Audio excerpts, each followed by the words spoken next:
Hi guys! For today's video ay samahan nyo naman akong magbuhay diwata kahit isang gabi lang. Diyos mio! Pagkatapos ko nga i-check yung unit na binigay sa akin na pag-i-stayan namin ni ate ay nag-decide muna akong maglibot-libot muna sa paligid. Dahil napaaga yung check-in namin, wala pa yung mga kasabay naming nagpabook sa araw na yan. Kaya sa mga gustong pumunta dito, sinasuggest ko talaga na agahan nyo para masulit nyo yung 24 hours stay nyo dito. Heto nga yung unang unit na umagaw sa atensyon ko kaninang paparating pa lang kami. Sa araw na nga iyan ay sabi ng mga staff may nakabook daw dyan na unit hindi pa lang dumarating.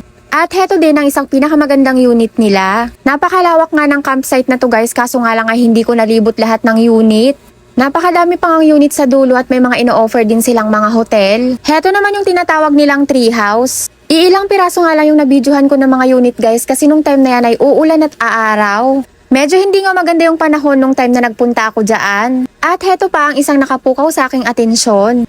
Napakaganda at ang cute din ng unit na yan. Dalawa nga yung ganyan nilang unit magkatapat lang. Marami pa nga silang ibang unit na ino-offer guys. Check nyo na lang sa page nila kung interesado kayo. Nakatag naman tong post ko sa kanila kaya i-check nyo na lang. Hindi ko na nga pinuntahan lahat ng unit dahil nakita ko yung iba may mga naka-check-in na. Lahat pa naman ang nakikita ko ay magjowa ata at mga pamilya. Nakakahiya naman mag-video-video kung nasa harapan sila ng mga unit nila. Habang maaga pa nga at may araw pa ay nag-decide na akong kumuha ng mga pictures. Hindi ko nga mawari kung anong itsura ko dyan para kung hirap na hirap pero pwede na yan, Diyos mio. Sinunod ko naman dito sa loob ng unit na binigay sa akin. Napakaganda ang kumuha ng mga pictures dito guys at Instagrammable ang dating. Lalo na kung magaling kayong mag-project sa camera. Yang mga post ko nga guys ay pagtiyagaan nyo na lang dahil hindi talaga ako magaling mag-project sa camera. Pero binigay ko naman lahat ang best ko dyan. At kinagabihan nga ay ganyan pala yung itsura ng tiny house nila. At prepare na rin nila yung bathtub. Kulang na nga lang dyan ay apoy para maluto na ako, charis. Sa mga oras na nga yan ay makikita mo na rin yung mga katabi mong unit na nagbababad na rin sila sa mga bathtub nila. Yung mga iba naman ay nasa jacuzzi. May mga nag-iihaw, may mga nagbo-bonfire, at may mga nagiinuman din. May mga nagsa-sound trip din, kaya mas maganda pag nagpunta kayo dito may dala kayong speaker. At dahil campsite nga ito, camping talaga yung gagawin nyo dito, mas okay kung magdala talaga kayo ng pagkain. May malapit namang sari-sari store dito sa farm, kaso nga lang ay hindi kumpleto.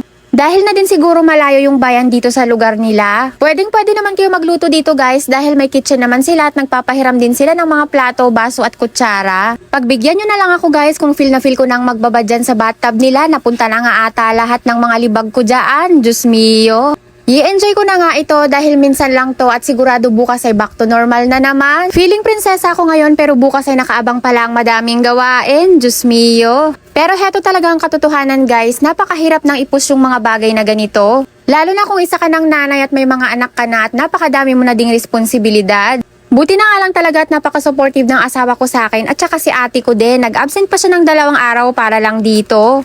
Kaya napakalaking tulong din talaga na nakasuporta yung mga taong nakapaligid sa'yo. Anyways, balik tayo dito sa video ko guys. Nang magsawa na nga akong magbabad sa tubig ay umupo na nga muna ako dyan at tumunga nga, charis. Mas maganda nga palang itsura ng tiny house na to pag gabi. Napakasarap naman talaga mag-relax at mag-me time pag ganito kaganda yung paligid mo. Relax na relax nga akong tignan dyan guys pero sa totoo lang ay lumilipad yung isip ko sa bahay namin. Mas maganda nga sana kung kasama ko sila at nag-iihaw-ihaw na sana kami dito ngayon. Pero sayang nga lang at hindi talaga umayon yung panahon para magkakasama kami dito ngayon. Marami pa namang next time at sana nga ay magkaroon pa ng offer ulit. Habang nakaupo nga ako dyan guys at nagmumuni-muni, ayan naman yung nakikita ko. Medyo late na nga yan kaya nagsipasok na rin sila sa mga unit nila. Siguro yung mag-aalas 12 na yan ng gabi. Heto ang katabi kong unit ay napakaagang nagsarado. Maaga pa lang kasi kanina ay nagpa-set up sila ng romantic dinner. Hindi ko nga lang din binidyohan na dahil syempre moment nila yon at privacy na rin nila. Yung nakikita nyong dulo guys ay napakalawak pa niyan at marami pa silang ino-offer na unit dyan. Thank you pala sa patuloy na pag-support sa akin guys. Hindi ko mararanasan to kung hindi dahil sa inyo. Kasama ko kayo sa effort, sipag at tiyaga sa patuloy na pag-angat ng page ko.